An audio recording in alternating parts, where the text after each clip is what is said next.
Hello, I'm here to talk to you today about using data to assess, analyse and forecast the potential of nZEB and retrofit buildings. My name is Shane Coakley. I work in research in University College Dublin and also in my own consultancy firm, Energy Expertise. And my area is evidence-based decision making for low energy buildings from a technical and a commercial perspective. So in the presentation today, I'll go through assessing and analysing nZEB and retrofit dwellings under 5 main headings. The first is the challenges and where we are now, so just a bit of perspective. The second then is to go through the actual performance of retrofit and nZEB dwellings and compare that with the building energy rating. We've been monitoring these buildings for the last 3 years. Then we'll take a step back and have a look at the overall performance and delve down then into the detail and have a look at the performance of the individual buildings themselves. And then summarise with the main learnings. So the challenges and where we are now. Well, we've got big targets for carbon reductions and the built environment features really heavily in those. So really, space heating accounts for 61% of Ireland's residential final energy demand. So it's really significant. We have to get this thing right. And the EU is pushing us in this direction because it's the same overall picture throughout the EU. And we've got 2030 and 2050 targets that we're going to have to meet in order to achieve a climate neutral economy.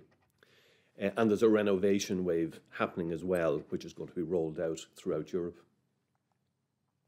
And all of this is enshrined really in our local legislation through the Climate Action Plan. And that's calling for a 40 to 45% further reduction below previous 2030 projections.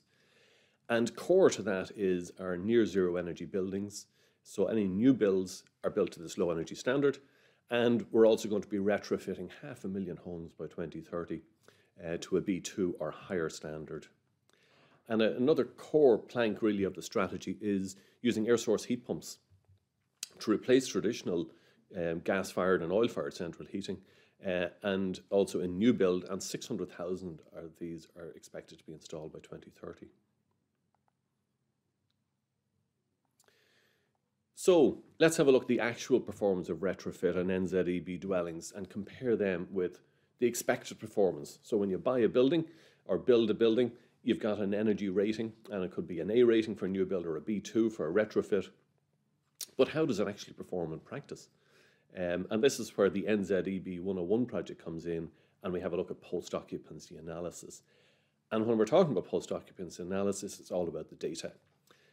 In God we trust, all others must bring their data. This was a quote from a very eminent American engineer and statistician. And Admiral Grace Murray Hopper, the very first Lady Admiral in the United States Navy, said 1 accurate measurement is worth 1,000 expert opinions. So really with this, it is all about the data.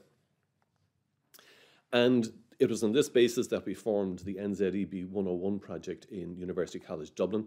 It's been financed by the Sustainability Energy Authority of Ireland.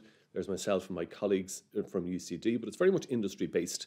And we're working with Michael Bennett and Sons, building contractor, low energy building specialist, 3CEA, the energy agency, which does a lot of retrofit, Nelan, company specialising in low energy heating and ventilation for passive house and low energy buildings, and then Mossart, company specialising again in low energy buildings and architectural services.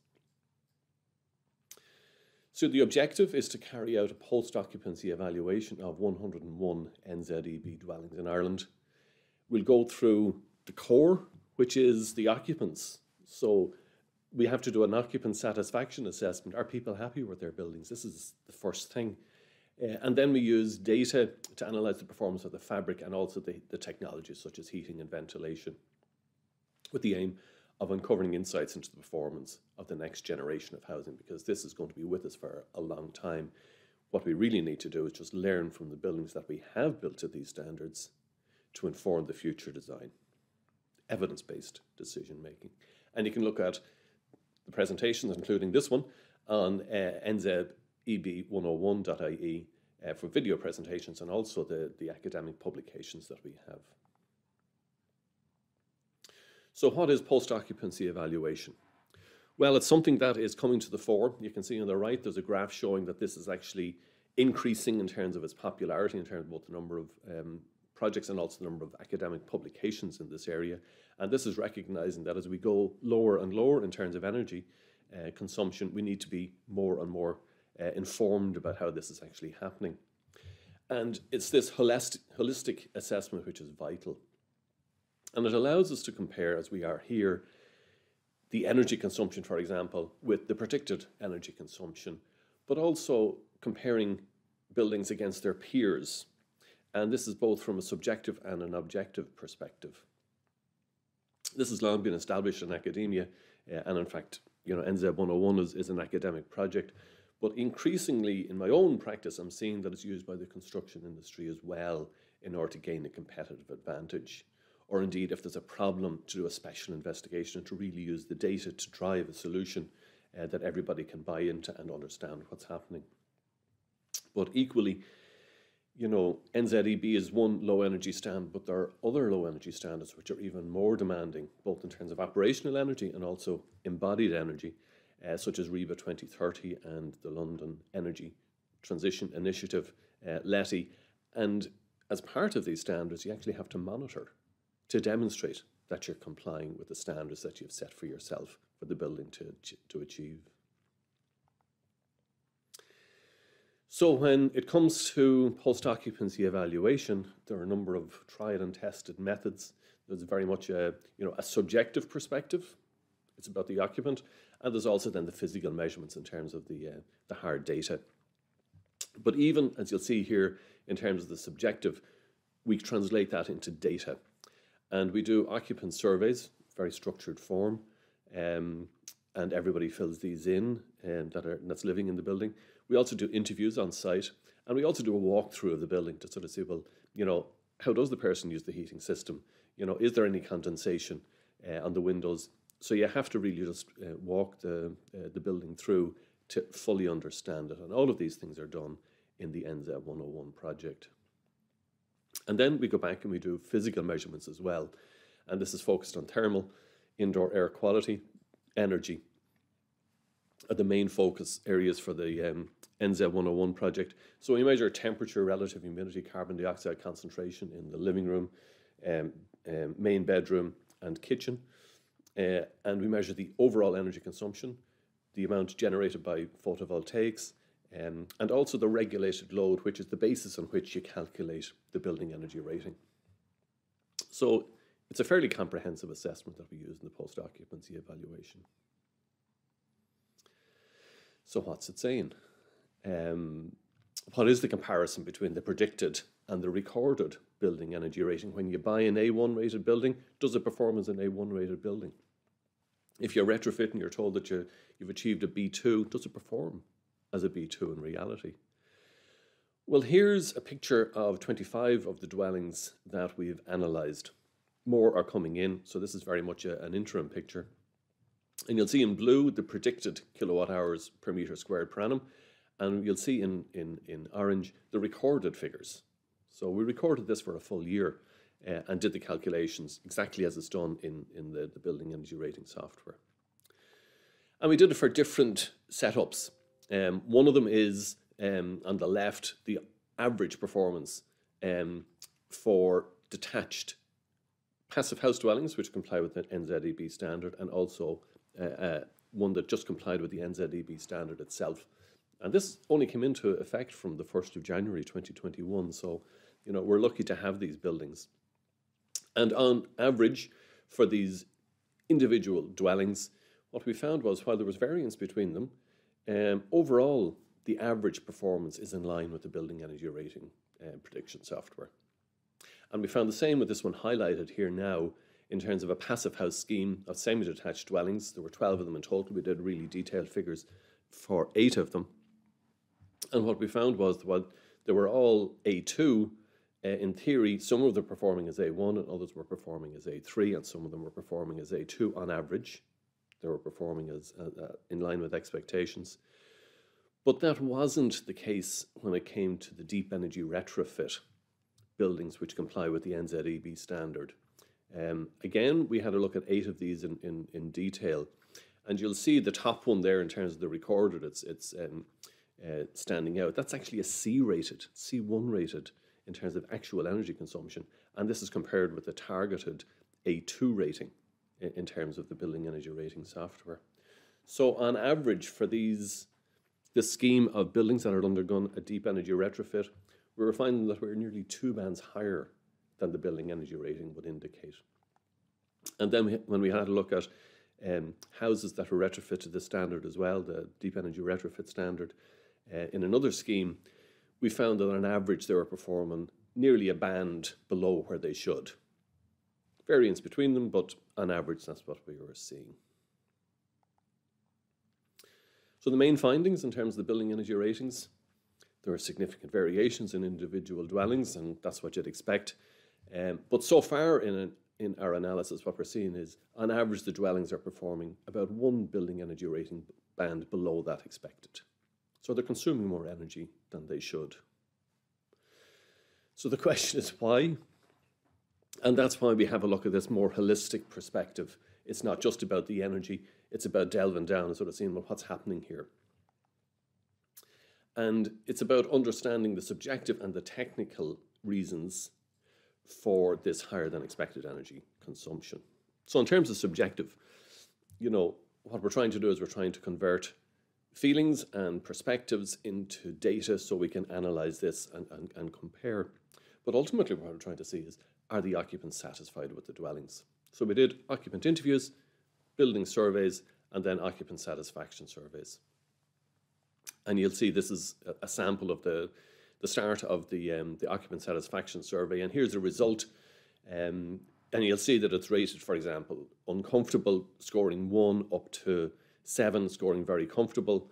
And for this particular scheme of dwellings, they were scoring 5, 6, and the majority were scoring 7. So, they were very comfortable, they were very happy with this particular reading, or with this particular perspective, which was winter comfort.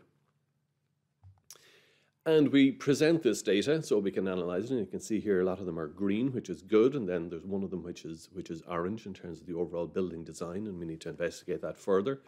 And then the question is, well, is that good or bad? I mean, it's shown that people are happy. Are most people happy? And then we can compare it with all the buildings that are on the database, not just the nZEB 101 buildings, but all of them. And what we see is, while the scale midpoint between 1 and 7 is 4, most people, on average, score the building at about 4.3, so slightly higher than the midpoint. But what we found here was that for this particular questions in terms of comfort conditions overall in winter, it was coming in at 6.23, which was a high score. Is that a very high score? Well, we can have a look here and sort of see a graph of all the buildings, and you'll see in the top right here the green for our particular respondents, and it was the highest score that they had in the database. So these people were really happy with their building's performance during the winter. And when we look overall at our database in terms of occupant satisfaction, there were some trends emerging. One was that the occupants are pretty much happy, they're satisfied with the buildings. They were more pronounced in terms of their satisfaction during the winter. This was coming out of coming from previous buildings into these new nZEB buildings or into these retrofit buildings. They were very happy with the performance during winter. And what also came out was they were less happy with the performance during summer. So when you build a really low energy building, it can overheat during the summer.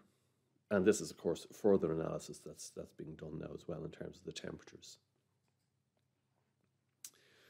So we saw that one scheme, do you remember, was coming in as very high energy consumption compared to what you'd expect. And here's the C1, when in fact it should be an A2. And what we found was that for these, overall the majority of buildings are consuming more energy than they are expected to. And typically it's 1 band lower than the building energy rating. But for these, it was really quite pronounced. And the question is, when building isn't performing as it should, what's the reason? Are the occupants treating it differently than expected? So in terms of high internal temperatures, not operating the heating system as expected? Or is it, the external climate maybe is different?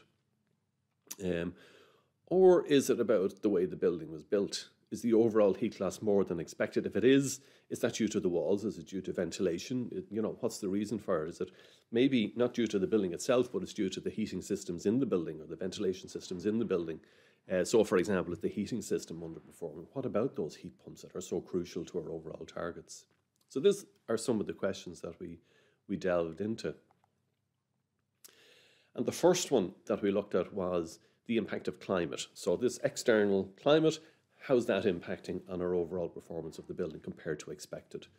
Well, the building energy rating software looks at historical data in order to determine what are the expected temperatures outside.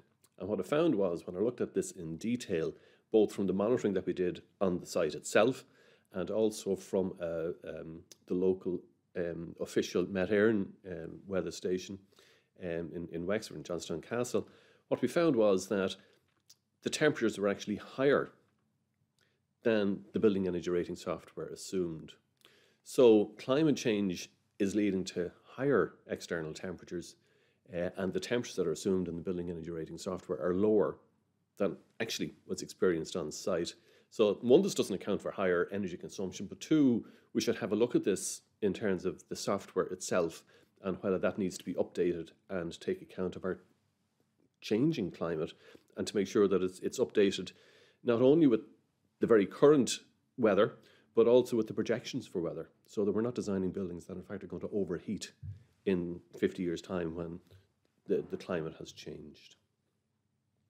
So the main takeaway is the energy consumption being higher than expected wasn't due to the climate, wasn't due to the climate data. So what about the occupants? These people were very happy, and we recorded 5-minute data for the temperatures in the building, and the DEEP software, which produces the building energy rating, assumes there are 2 heating periods, 2 hours in the morning and 6 hours in the evening, and that the heating system is set to 21 degrees in the living room and 18 degrees for the rest of the dwelling. And you'll see on the right this red line between 7 a.m. and 9 a.m. and between 5 p.m. and 11 p.m. when the heating system is assumed in the living room to have a temperature of 21 degrees. And you'll see each of the box plots there for the temperatures, the range of temperatures experienced in each of the dwellings. And what you'll find is they're pretty much all higher than expected during the heating period. And the other thing is that when the heating is assumed to be off between 9 o'clock and 5 o'clock, and at night between 11 o'clock and 7 o'clock in the morning, the temperatures are remaining high. And this is even more pronounced when you look at the temperatures in the bedroom. It's assuming 18 degrees, but in fact all of the temperatures are higher than this apart from one dwelling. So we saw 2 trends. One was higher temperatures than the set temperatures expected for the heating system, and also that the temperatures were remaining high. So these were the 2 big trends: higher internal temperatures and for longer than expected. Of course, this will impact on the energy consumption, but that's due to the occupants. What about the building itself? Are we building these buildings as well as we should, as well as expected? So we used a technique now which is looking at the performance of the building itself. So this is the overall heat loss from the building, and this is measured in terms of the watts per degree difference between the inside and the outside. It has nothing to do with any interaction between people or indeed what's happening in the outside climate. It's about how the building itself is performing and how much how much heat is lost compared with expected in terms of the theory for that building. And here's where it's great to be in a university, because we had great fun with this in terms of mathematical models and go back to first principles. And you can do a co-heating test, or you can do a QUB test, a quick U-value building test. And we did, and then we also looked at some tools, and one of them which is just out in the last year, used in the UK but hasn't been used before in Ireland, in order to have a look at the overall heat loss for the building. And this is in terms of ventilation heat loss, it's in terms of the insulation, it's in terms of the thermal bridges. So overall, is the building losing more heat than expected? And on the left, you'll see the results from analysis which was done in the UK. And in blue, it's the predicted heat loss in terms of watts per degree Kelvin. And in red, you'll see the measured heat loss for each of these buildings. And you'll see, without fail, the predicted was always lower than the measured. And this is exactly what we're seeing in Ireland. And we've only got 5 buildings that we had a look at this for, so it's small in terms of a sample size. But we saw that the additional heat loss ranged between 11% more than expected and 172% more than expected. And the average was coming in at 77%. More heat loss than anticipated. So the big takeout, not only are the temperatures higher, are people, having warmer temperatures in the inside, but the buildings themselves are losing more heat than expected in terms of the theoretical calculations. And if the buildings are losing more heat, well, why is that? Is it due to ventilation? Or is it due to maybe the U values not being what they should in terms of the insulation? So here's an analysis that we did on a particular group of houses where we looked at the ventilation results. And what I measured was both the intended and the unintended ventilation. And I calculated, or I compared the amount of fresh air coming in and warm air being expelled with what the theory said for the individual dwellings. And you'll see the actual air change rate was below the deep software building energy rating by 7%, 30%, or indeed in one case 52%. So you'll say, well, the buildings are being underventilated. So one, we're not losing extra heat because of this. We're actually losing less heat because of ventilation than anticipated. But what's the interior air quality like? Well, actually, when we looked at it in terms of the carbon dioxide and the relative humidity, it was fine. But looking at our specific case now in terms of was it using more energy than anticipated? And we said, no, the ventilation isn't causing this extra heat loss. It must be due to the fabric, so the insulation, the linear thermal bridges, etc. So what about the fabric? When we've got walls and we've got insulation on them, how is that insulation performing? Well, we did measurements in order to determine the U values in theory and also in situ in terms of the measurements. And you'll see on the graph here in orange in the circles, sort of purple, you'll see data from historical studies. So on the left, you'll see, the percentage above or below the expected performance of the insulation. So more or less, while more of them are performing with more heat loss than anticipated, overall, it sort of is balancing out. Look in yellow, look at the diamonds. These are the buildings that we looked at as part of our survey and where we measured them. And we measured them for the near zero energy buildings, so these low energy buildings. So this should be really high performance U values. And you'll see they're all down on the left of the graph, where the heat loss should be really low. But what you'll find is, while two of the measurements were below expected, they were performing better than expected, the other 8 were actually performing worse than expected. And sometimes they were performing much worse than expected. And as it turns out, the investigation where we said that the heat loss wasn't due to the ventilation, you'll see that we did 2 measurements, 2 different walls, and the U values were coming in at more than twice the heat loss than expected. So it's 0.65 watts per meter squared Kelvin, compared with that which was expected for the insulation of 0.18 watts per meter squared Kelvin in the deep building energy rating software. So I just plugged those values back into the software and said, well, look, if the U value in fact is 0.65 rather than the expected 0.18, what would happen in terms of the building energy rating? And it went from an A2 to close to a B1. So it lost 2 bands in terms of the performance just because the insulation was performing less well than anticipated. So this is a significant finding. Overall, what we found was for the 10 buildings that we measured, 11 measurements, the U values for high-performing walls significantly underperform compared to the theoretical values. And you can read more in this paper by Richard Hegarty. So then, what about the heating system? This is the last element that we looked at in detail. We had a look at air source heat pumps and exhaust air heat pumps. And what we found was that while we got a target of 600,000 of these heat pumps by 2030, The COPs, the coefficient of performance, so the efficiency of them, while it's often rated as being sort of 4 or above, we were finding that it was, oftentimes 2.5 in terms of recorded performance. And you'll see the graph there, the temperature difference between the inside and the outside on the x-axis, and on the y-axis, the coefficient of performance. So as the temperature difference goes down, the efficiency goes up, which is fine. But what you'll see is the red dots are the are the COPs declared by the manufacturers.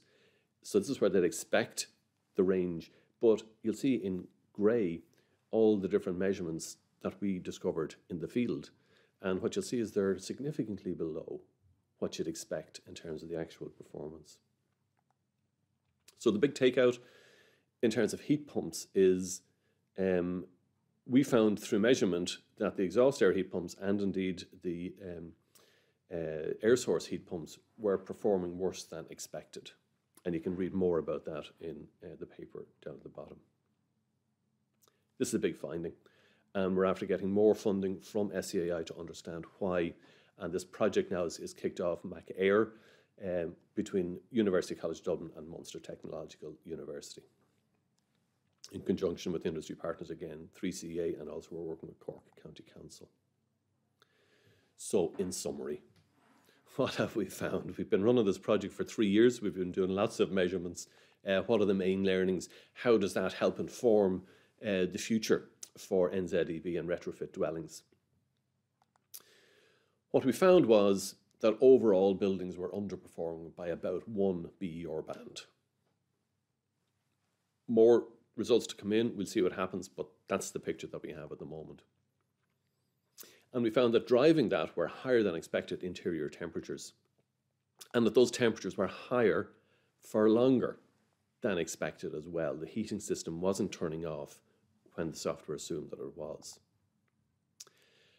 Now, we discounted exterior temperatures as a reason for the higher than expected energy consumption, because exterior temperatures are actually increasing in line with expectations with global warming.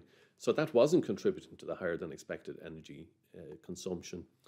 But what we did find was, and it's a small sample size so far, but this seems to be a trend from other countries, the overall heat loss from the building was higher than the theoretical heat loss from the building. And when we looked at that in more detail, we found that the insulation for nZEB buildings was underperforming. So as you go more high performance in terms of the expected U value, what we found was that disproportionately they were underperforming. So this is a significant finding as well as we move towards rolling out low energy buildings. And finally, the heating system that we're putting in, we need to recalibrate. We need to understand this better, and this is what our new project is about. The heat pump measurements indicated that where we're expecting to get a sort of a coefficient of performance of, for example, 3, we were getting 2 in real life. So we need to understand that more, and we need to factor that in. So for our forecasts for hitting these overall climate objectives that we're signing up to with Europe, we need to make sure that we're driven by the data and we're making informed business decisions and strategic decisions in terms of how we roll out nZEB and the next iteration of nZEB. So with that, I'd like to thank you for your attention. My contact details are there, both in Energy Expertise, a consultancy firm, and also in University College Dublin, where I do research. So thank you for your attention, and I'll be happy to answer questions.